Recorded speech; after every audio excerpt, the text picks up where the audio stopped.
Mr Speaker, it's nice to stand and speak to a bill that we all support unanimously across the House. Labor does support this bill, and we genuinely appreciate, Mr Speaker, the consultative process with which the government has gone about its changes to electoral administration. Simon Power has done a good job. He's gone about this electoral reform the right way, and we appreciate the bipartisan approach, Mr Speaker. It's just unfortunate that it's in stark contrast to the lawmaking process followed by many other ministers of the National-led government, and that unfortunately this is the exception rather than the rule for that government on the other side of the House, Mr Speaker. New Electoral Commission is going to be a more effective regulator of elections, and we hope that the new agency will provide better access to electoral services and encourage a more integrated, efficient and strategic approach to electoral administration as envisaged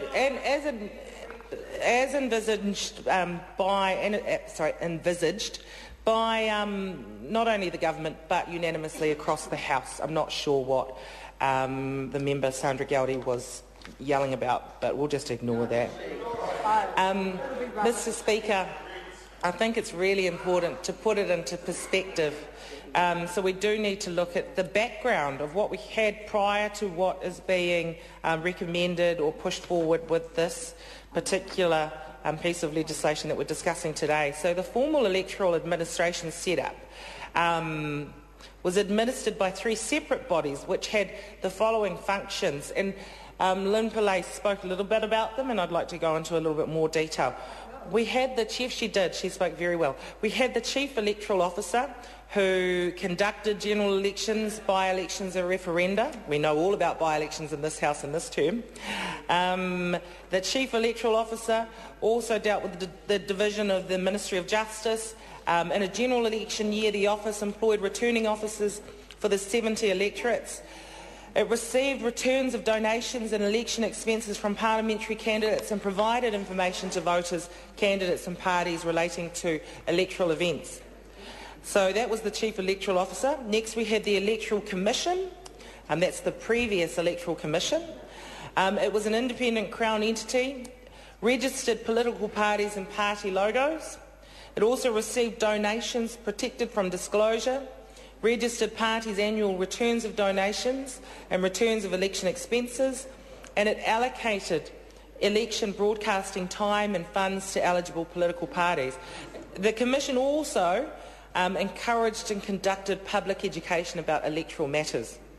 The third function was the Chief Registrar of Electors, and that was responsible for the electoral roll.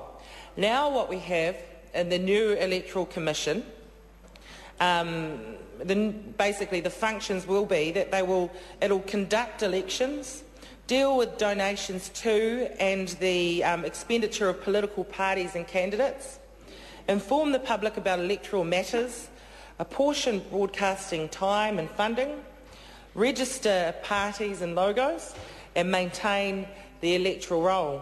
So in short, the new Electoral Commission will take on all of the functions of the three former electoral administration bodies, and we support that, and we think it will result in a more efficient system. And it's great that there was consultation over this. There was a robust process undertaken through the Select Committee. Unfortunately, we haven't seen much of that happen with all of the bills passed through in urgency under that government, but with this particular one, there was a good process undertaken through the Select Committee. And although I am a member of the Justice and Electoral Reform Select Committee now, I wasn't one of the members at the time that this was going through, but from what I hear from my colleagues, it was a very collegial environment to be in when this bill was being considered and deliberated on, Mr Speaker. So that's good to know, good to hear that that is actually possible in this environment, because I think a lot of people watching from the outside think that at no point do we come together and agree, at no point do we come together and work collaboratively to come up with the very best legislation that we can. Actually, we do that through our Select Committee process. Unfortunately, a lot of the time we don't actually agree on the end result, but there is a very robust process that is undertaken through our select committees. And so I think this was a good example of where that did happen, and then in the end where there was unanimous support for the actual legislation that resulted. So it's good to be standing in the House and speaking to that. Mr Speaker, as I said before, the bill was appropriately scrutinised at Select Committee, given that any changes to the Electoral Act can have constitutional ramifications, and we are pleased that this bill has passed with cross-party support.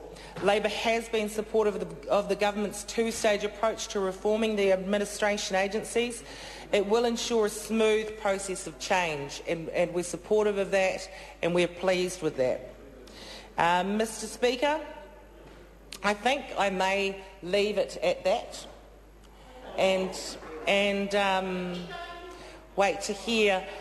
Sandra Gowdy has a lot to say. Well, she has had a lot to say as I was speaking through this, so perhaps she will rise and make a speech on this particular bill, Mr Speaker, but I guess we'll have to wait and see. If she doesn't, then no doubt we'll still hear her screeching from the backbenches of the government side.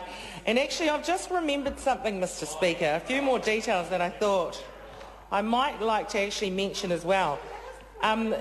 Sandra Gowdy did ask that I continue, so I will continue. She's enjoying my speech so much that I thought I'd continue. There are some aspects that I didn't discuss. The first stage of administrative reform has taken place already.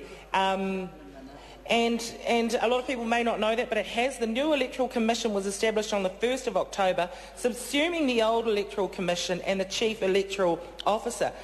The second stage provided for in this bill will be completed on 1st of July 2012, and we will bring the functions of the Chief Registrar of Electors within the new Electoral Commission. We support this bill, and it's great. Again, I'd like to say that there was cross-party support for it.